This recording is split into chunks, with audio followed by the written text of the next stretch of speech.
Hey guys, what's going on? Third Street Reactions here. I'm Shane, and I'm back with The Bad Batch, Season 2, Episode 3.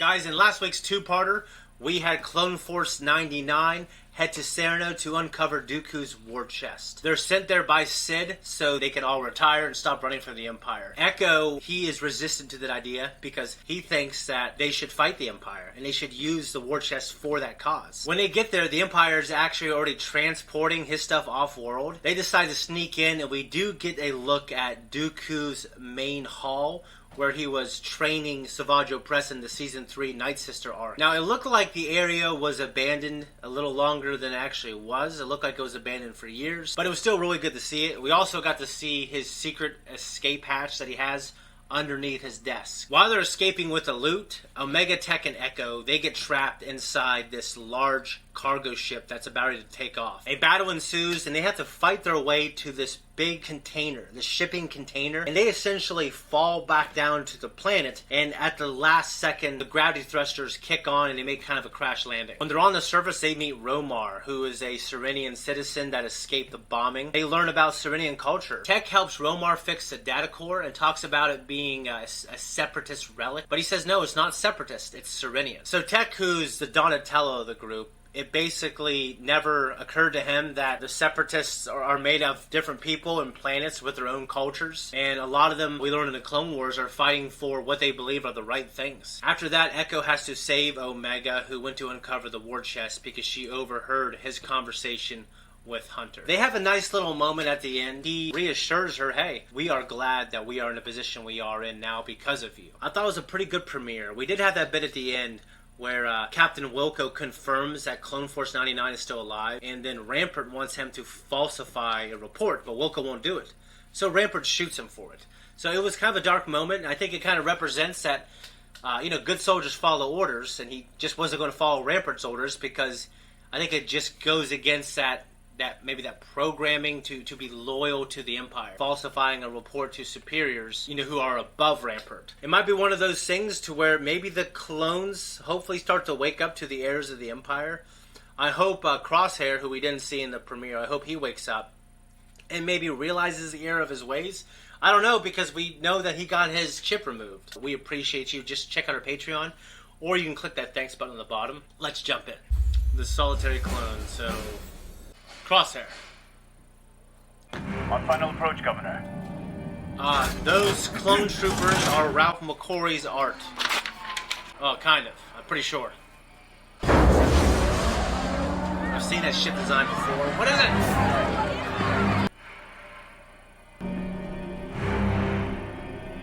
Cool music. I am Tawny Ames, Governor of Desix. I am here to relieve you of your title, Mistress Ames, by order of the Galactic Empire. As I have told your government, Desix does not fall under Imperial jurisdiction. As you can see, rejected. How disappointing. B1 battle droids. Or maybe they're B2. But whatever. If you're gonna come in swinging dick, then you gotta be ready for the consequences.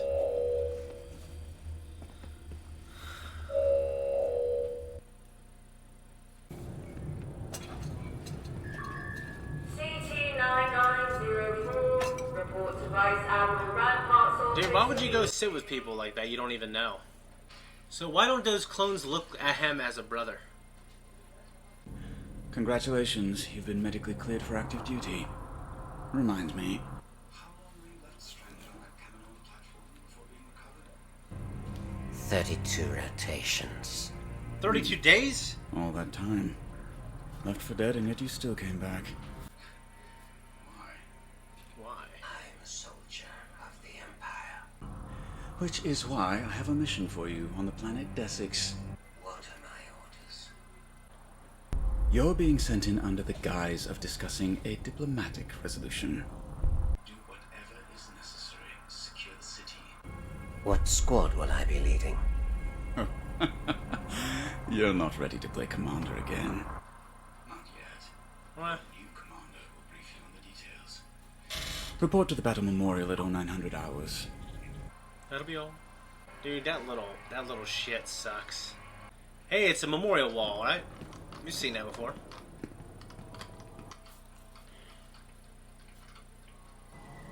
Crosshair.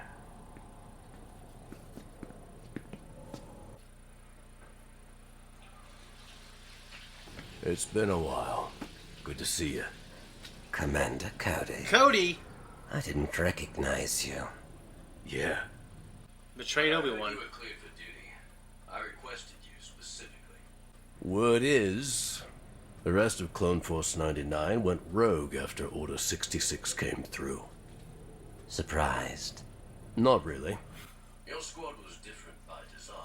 Rumors are more and more clones have been questioning the Order. Then they're traitors. Like the Jedi. Good soldiers follow orders. Right. Dude, I hate looking at his head. It disgusts me. The insurgents are expecting a diplomatic envoy. We'll catch them by surprise, wipe out the droids, and locate Governor Groton. Release me this instant! Negative. The governor said to keep a close eye on you. I am the legitimate governor of Desix, you scrap heap! You'll have your freedom once we have ours.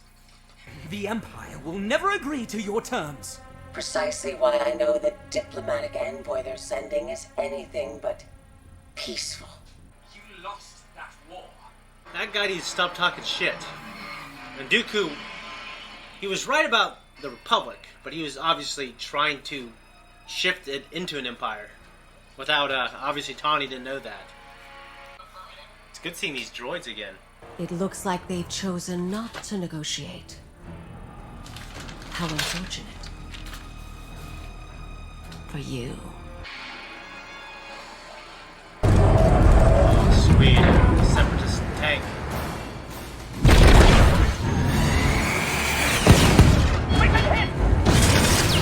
Jesus. The Imperial vessel has been neutralized and crashed in Sector 5. Send scouts to the wreck. Check for any survivors. What a cool kind of looking planet and everything. It's very old trilogy-ish. Found the shuttle. There are no survivors. Droid humor. Return to the city. Roger, roger.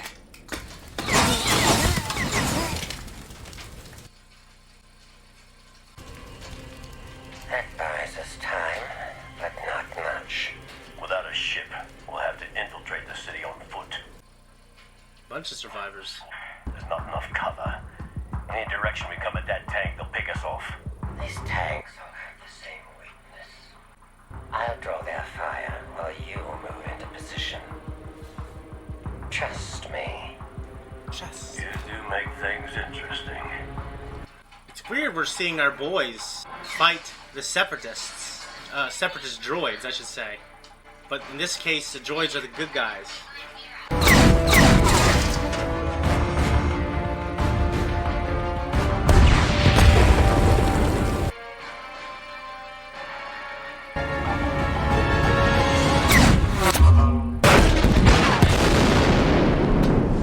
Whoa. Good shot.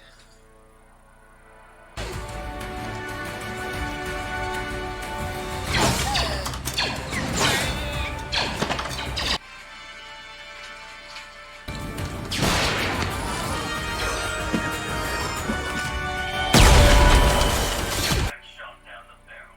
Nice touch. They're moving in coordinated waves. There has to be a tactical droid giving them orders. Then let's divide their forces.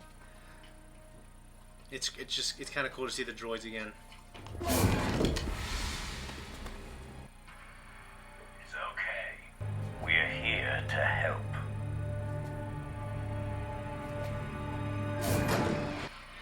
Is that what they think? Droid Decans!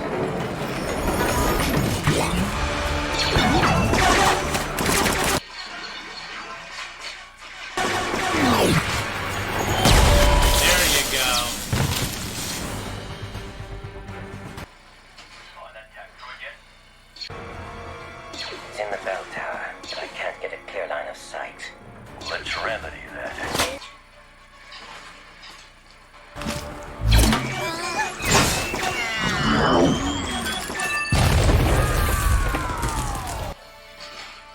It's cool because they actually feel threatening when there's not a Jedi leading them, you know?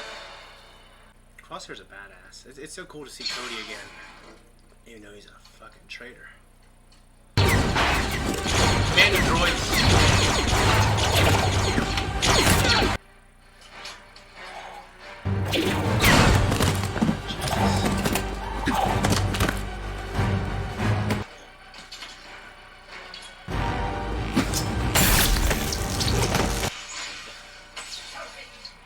Cody!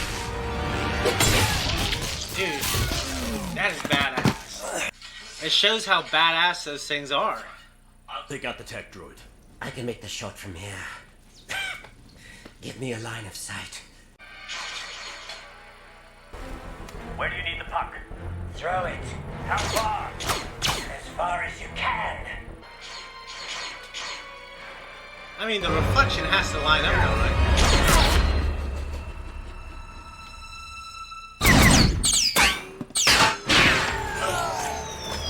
Whoa.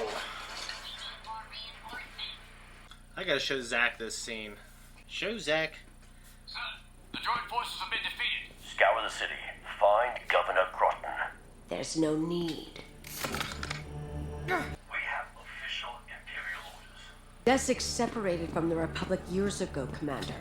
We are an independent system. Once your government acknowledges this, Groton and his soldiers will be handed over. We were defending ourselves from a hostile occupation. Exactly. Your forces are the only threat to my people. The Empire seeks to establish peace and order throughout the galaxy. Peace. There was a time I believed in that. Nina Monteri. Your Supreme Chancellor rejected it. I realized then, peace was never an option. It's an option now. Huh. Listen. We both lived through one war. Let's not start another.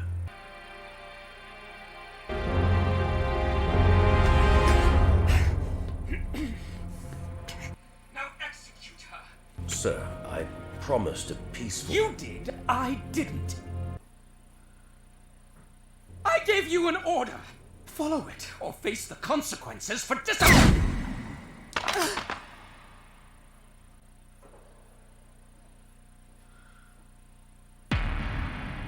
Crosshair. Put her body in the square. It'd be a warning to the rest of them. Dude, screw this guy.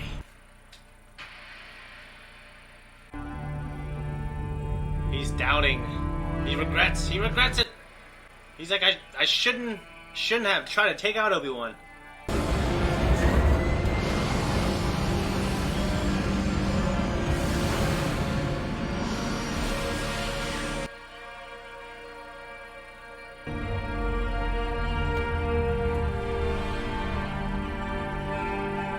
I feel like that is not Tell me something, Crosshair.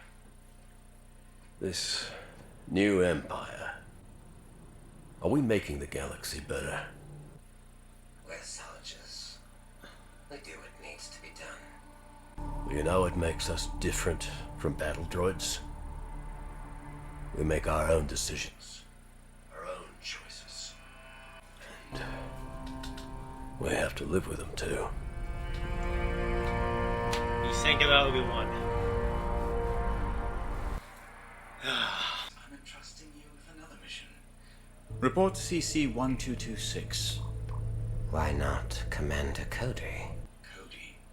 CC-2224. It appears he has gone AWOL. Clone loyalty does not seem to be as advertised anymore. Funny, isn't it?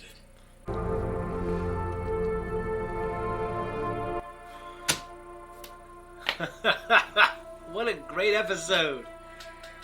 guys, that was my reaction. This is my breakdown, my review. I thought it was a great episode. I thought it was one of the best episodes of Bad Batch. It didn't even feature the main protagonist. We had Crosshair, and we're still not seeing any sign of regret, I don't think. I think maybe in the finale, when he was with Hunter, it looked like maybe there was a little bit of sorrow.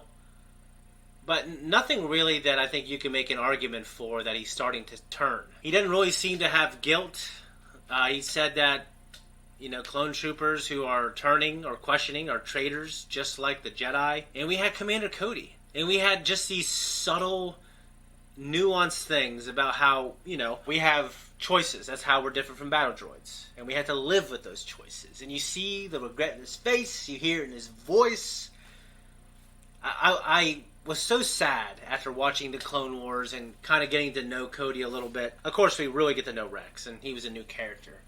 But, seeing Cody in the Clone Wars and seeing how close the clones were to their Jedi generals, and then just watching Revenge of the Sith, seeing how quickly he turned. I know it's the inhibitor chip, but still it was a sad thing. And it seems to not really be having an effect on him anymore. He is regretful of the decision of trying to kill Obi-Wan. So, it was great. The music and the atmosphere on this rusty red little planet, it was just absolutely fantastic. All right, so we had Ralph McQuarrie-looking stormtroopers. So that was really cool. We had Tawny Ames, who was a human female. And, when she took off her mask, I felt like I should have recognized her, but I didn't know her name. But she did mention Mina Bontari, who served in the Galactic Senate for a while. And she was Padme Amidala's mentor, who became a separatist. Because in Season 3, she secretly goes with her, and they try to make some kind of treaty happen.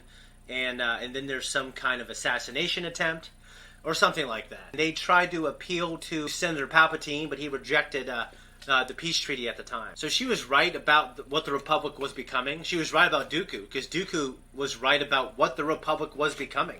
It was corrupted. And Dooku didn't help the situation at all. He made it worse. He was actively a part of turning the Republic into an empire. Except in the Revenge of the Sith novel, Charlie, tell me if I'm wrong, I think Palpatine and Dooku, I think they were both going to be co-chancellors or something like that. That's what he thought. He didn't think Anakin Skywalker was going to defeat him and everything was going to happen. But that's kind of a rabbit trail, guys. But check out the Revenge of the Sith book. It is one of the best books I've read in my life. I internally kind of chuckled at the fact that Crosshair was left on Kamino for 32 days before they picked his ass up. And he was like, why did you come back? Even Rampart was impressed with that. We had the memorial wall, which we've seen before. That was really cool. And we had one of my favorite scenes that took place there. But my favorite scene was that really intense fight on that spiral staircase. Enclosed areas and staircases always make the best scrappy street brawls. And that felt like a brawl. It was cool to see the droids being absolutely scary almost. I mean, the B-1's not really scary, but more than competent. It was cool seeing how threatening the droidekas were, and just how hard they are to deal with when you don't have a Jedi, and how hard the BX the BX commando droids, how hard and badass they were. They almost took them out. We had like some close calls, and it was cool to have Cody save Crosshair, and it was just a great scrappy fight. And if you guys have seen any of my lightsaber fights in the past that I've done with the old crew, especially when you watch Rivals, that fight in that alley with me and Aaron, that lightsaber fight turned into that kind of a street hand fight, was made to be kind of like a street brawl. And that's kind of always my mentality. The coolest type of fights are those ones with a lot of close calls and two people are trying to kill each other. It's not like this dance with swords. Guys, I love this episode. It was my favorite of the season, and it was one of my favorite overall. Make sure you guys like this video. Leave a comment down below. We're out of here. Guys, hope you like my reaction. And don't tell my son, but I kind of broke the nose off of this, and it's in little pieces there, and I need to figure out how to put it together. But if you love children, and if you like my son, then you should just subscribe to the channel, because it helps and it makes us happy. And it really does help. So thank you. Guys, appreciate you, and have a good day.